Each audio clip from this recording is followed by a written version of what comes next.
Y bueno, México terminó con sus relaciones con Ecuador luego que irrumpieran en la embajada mexicana en Quito para detener al ex vicepresidente Jorge Glass. Para analizar este tema estamos con Esteban Santos, abogado internacionalista y negociador y docente universitario. Esteban, ¿cómo estás? Primero, muchas gracias por acompañarnos. José, encantado, un placer. A ustedes la invitación. Lo primero, consultarte desde el plano local, ¿cómo están viviendo todo este proceso que se está desarrollando durante las últimas horas? Aquí en el Ecuador se ha vuelto una suerte de juego suma cero.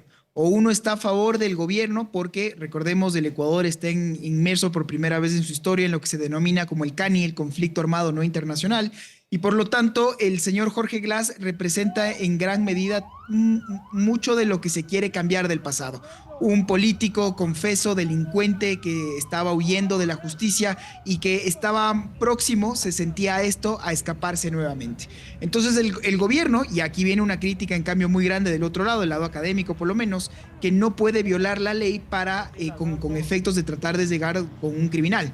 Entonces el hecho cierto es que hay mucha parte de la población que celebra el hecho de que Jorge Glass en este momento se encuentre tras las rejas, pero claro, el costo ha sido demasiado alto porque el Ecuador, al violar abiertamente la Convención de Viena sobre relaciones diplomáticas, evidentemente crea un nefasto precedente para la región. ¿Qué ocurría con el expresidente? Para entrar un poquito más en detalle y entender también cómo se llega finalmente a esto. Claro, el expresidente Jorge Glass era la mano derecha del expresidente pues, del Ecuador, el señor Rafael Correa.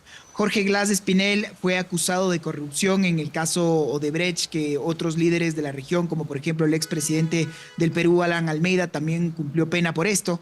Y tiene por lo menos 3, 4 juicios en los que ya se comprobó su responsabilidad y penas privativas que llegaban a los 8 años. El señor Glass, con muchas artilomias, logró salir, presentó habeas corpus, presentó acciones de protección y en esta última decidió meterse en el hemiciclo de la sede diplomática pues, de la embajada aquí en Quito. El Ecuador fue muy claro al decir que la Convención de Caracas de 1954 es expresa en su artículo 3, que no permite el otorgar un asilo diplomático, al asilo político, pues a una persona que haya cometido crímenes de delincuencia común, como fue el caso.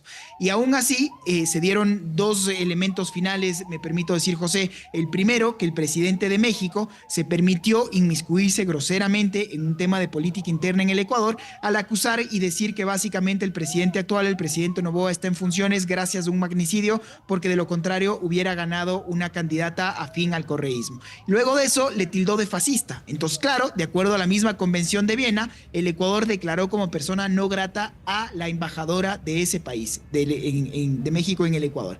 Entonces, hasta ahí, repito, en lo personal celebraba y aplaudía las decisiones de Cancillería, del Servicio Exterior y del presidente, porque el Ecuador se estaba dando a entender y como un país serio, un país que respondía justamente a obligaciones internacionales y que no tenía por qué permitir semejantes actos. Pero pasan las horas y en la madrugada de la noche de ayer se irrumpe en la misión diplomática y desquebrajando así este principio de la inviolabilidad del artículo 22. Y claro, la comunidad internacional ha saltado y por eso es que repito que aquí en el Ecuador esto se le recibe, no existe una persona que tenga un criterio medio al respecto. O uno aplaude la medida porque ve un presidente que está actuando y que quiere y no importa el cómo hacerlo, ir y detener a criminales, y otros que pensamos que no necesariamente el fin justifica los medios. Tú nos hablabas de la relación que tiene o tenía con el expresidente Rafael Correa. ¿Qué preponderancia tiene el ex vicepresidente también para generar también todo este revuelo que está causando? Claro, es una muy buena pregunta porque lamentablemente el correísmo y el socialismo del siglo XXI aquí en el Ecuador han sido partícipes de la política ecuatoriana en la última década y media, y creo que hay nuevas generaciones que ya estaban pensando en salir adelante, en darle vuelta a la página, pero siguen embarrados en temas de corrupción, siguen siendo la principal fuerza opositora hoy por hoy en la Asamblea Legislativa, y entonces es una constante piedra en el zapato aquí en el Ecuador, y los casos de corrupción no se han detenido ahí. El ex canciller del Ecuador, el señor Patiño, también se encuentra en México gracias al beneplácito que le otorgó el ejecutivo de AMLO, lo propio la expresidenta de la Asamblea Nacional del Congreso, pues la señora Rivadeneira, en fin, igual en México. Entonces ya habían estos problemas problemas de animadversión entre los dos ejecutivos que terminó pues la gota derramando el vaso el día de ayer. Y lo lamentable de esto es que ahora no solo que ya no tenemos relaciones a niveles de diplomáticos, sino que al cancelar todo ya ni siquiera tenemos a nivel consular. Por eso el tema es muy grave y lo que se espera es empezar a bajar un poco la eruptiva del conflicto. Pero lejos de pasar esto, México ya anunció que llevará este caso a la Corte Internacional de Justicia y sobre ese punto de derecho, creo que el Ecuador tiene un argumento muy feble. No así sobre el hecho de que se concedió ilegalmente un asilo a una persona que fue condenada y sentenciada, insisto, por corrupción. Te quería consultar justamente sobre eso, sobre la imagen internacional que finalmente queda en Ecuador. Nuestro país también, a través de un comunicado, rechazó lo ocurrido y así otros países. ¿Cómo crees tú que queda la imagen de Ecuador en medio de este conflicto? Mira, esta semana va a ser crucial. Va a haber, estoy seguro, una reunión de cancilleres y de jefes de Estado en el marco de la OEA. El ex canciller del Ecuador es nuestro representante en ese foro multilateral y si bien creo que es uno de los mejores representantes que tiene el Ecuador y su servicio exterior, es muy difícil presentarse ante una comunidad internacional cuando el hecho fue tan grave, fue tan abierta la violación a la norma internacional. Entonces creo que el Ecuador, si bien tiene que demostrar al concierto internacional que esto lo hizo porque México estaba upando a criminales, a decir de la gran mayoría de los ecuatorianos, y más que de la mayoría de los ecuatorianos, que así lo ha dicho el Poder Judicial. Claro, y entiendo perfectamente que una cosa es hablar de los caminos jurídicos para poder dar con el paradero, ahora con la captura de una persona que ha sido condenada y que le debe todavía respuestas a la justicia, y otra es tomarse, pues, en palabras un poco más criollas, la justicia por mano propia, ingresar a la policía en un complejo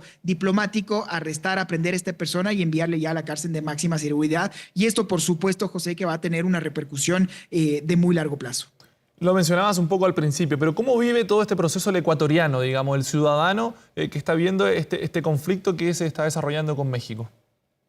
Mira, es que en el Ecuador, este 21 de abril, el Ecuador irá a las urnas porque el presidente Noboa llamó una consulta popular. Y es una consulta popular en donde hay preguntas que atienen al tema de seguridad, que hoy por hoy es el tema más sensible para los ecuatorianos. Si es que quiere que las fuerzas militares sean acompañantes de los policías, que pueda darse una extradición de narcotraficantes o delincuentes peligrosos en el extranjero. Pero sobre todo este siempre es un termómetro de la aceptación del presidente de turno. Entonces, claro, este es un golpe de timón que yo estoy seguro que puede ser un voto populista muy grande en torno a muchas personas que sientan que el presidente sin más está tomando y está siendo ejecutivo, está tomando acción, y otros que creemos que si bien se tiene que tomar acción, si bien se tiene que seguir y perseguir a quienes han delinquido y quienes le deben pues cuentas a la justicia, esto siempre se lo tiene que hacer y solo se lo puede hacer en el marco del respeto irrestricto a las normas del derecho internacional. O sea, más bien serían señales los que estarían dando en este caso en particular. Bueno, vamos a ver las señales, porque repito, vamos a ver en qué acaba la consulta del 21 de abril. En lo personal, creo que la opción planteada por el presidente Noboa va a prevalecer en las urnas. Pero claro, ya se empiezan a calentar en las calles, sale el correísmo que quiere aprovechar el momento, que estaba un poco de capa caída, a pedir la dimisión. Sectores opositores indígenas también llaman a movilizaciones. Y esto, recordemos que el Ecuador sigue en la mitad del estado de excepción por el conflicto armado que estamos viviendo con los grupos delincuenciales. Entonces, esta ha sido una suerte de guirnalda, una cereza al pastel en un marco en el cual, en lo personal, durante todo el transcurso, yo, Esteban Santos, he estado muy de acuerdo con lo que el Ecuador, el Estado ha estado haciendo, hasta que se dio este tan lamentable hecho la madrugada de ayer, y eso como ecuatoriano simplemente tengo que reconocer que fue un error, y Cancillería y el Servicio Exterior lo tendrán que reconocer también como tal. Pero hasta el momento han habido manifestaciones más bien defendiendo un poco la postura de lo que ocurrió, por lo menos por ahora. Tengo entendido que emitieron un comunicado hablando justamente que están tratando de evadir estos temas o evitar este tema de la corrupción y que por lo mismo defienden un poco la postura, ¿no?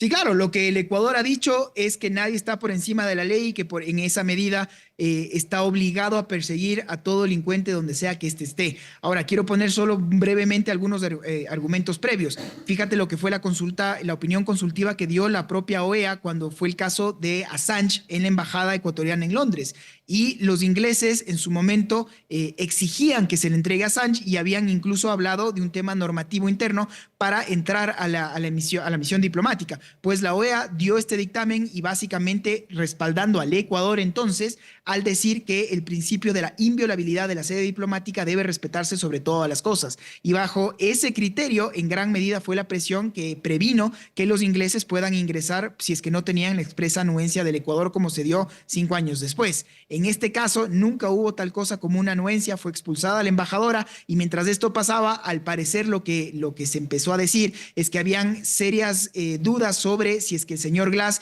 iba a salir, se iba a escapar, porque recordemos que en el Ecuador esto ya pasó unos años atrás con otra correísta, la ex ministra de Transporte, que fue la señora María de los Ángeles Duarte, y esta señora estuvo en la embajada de la Argentina casi 2 años y no tenía un asilo, se le concedió una figura inexistente en el derecho internacional, se le calificó de huésped, pero 2 años después, con la anuencia, insisto, de este servicio exterior, salió del Ecuador y se fue a Venezuela y se metió nuevamente en la sede diplomática de la Argentina, pero en Venezuela. Entonces esto fue un tema extremadamente grave. El Ecuador rompió relaciones con la Argentina, se dijeron de todo y al final quedó en la impunidad. Entonces esto está muy reciente, muy latente en la piel de los ecuatorianos, que vemos que no queremos que esto sea una crónica de muerte anunciada y ver otra vez una persona que lucró del Estado, que hizo negocios ilegales, que está sentenciado por corrupción y que se escape de esta manera. Entonces por eso, insisto, el ecuatoriano de calle hay una gran mayoría que apoya estas medidas del presidente porque ve que está actuando en contra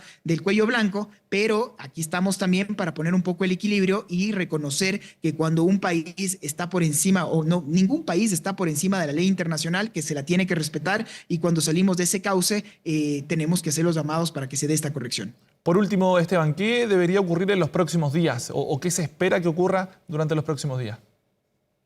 Mientras hablamos, en este momento la canciller está dando unas declaraciones. Yo en lo personal estaré muy atento de ver qué terminan diciendo, pero creo que un poco la suerte ya está echada, porque México ya dijo que va a ir y va a llevar este caso a la Corte Internacional de Justicia, ya pidió a todo su personal diplomático que abandone de inmediato el Ecuador y asimismo el hecho de no tener ni siquiera relaciones consulares será un golpe muy fuerte, porque reconocer que la vida de millones de personas que se van a ver afectadas por la mala relación que pueden tener dos países amigos, hermanos de toda la vida, a causa de una persona, por supuesto que esto es un tema, en mi criterio, inaceptable, que espero que nunca más se lo vuelva a repetir. Hay que trabajar en pos de cómo lograr que se vuelvan a restablecer estas relaciones, pero hoy por hoy creo que esto todavía es un futuro ni siquiera en el mediano plazo alcanzable.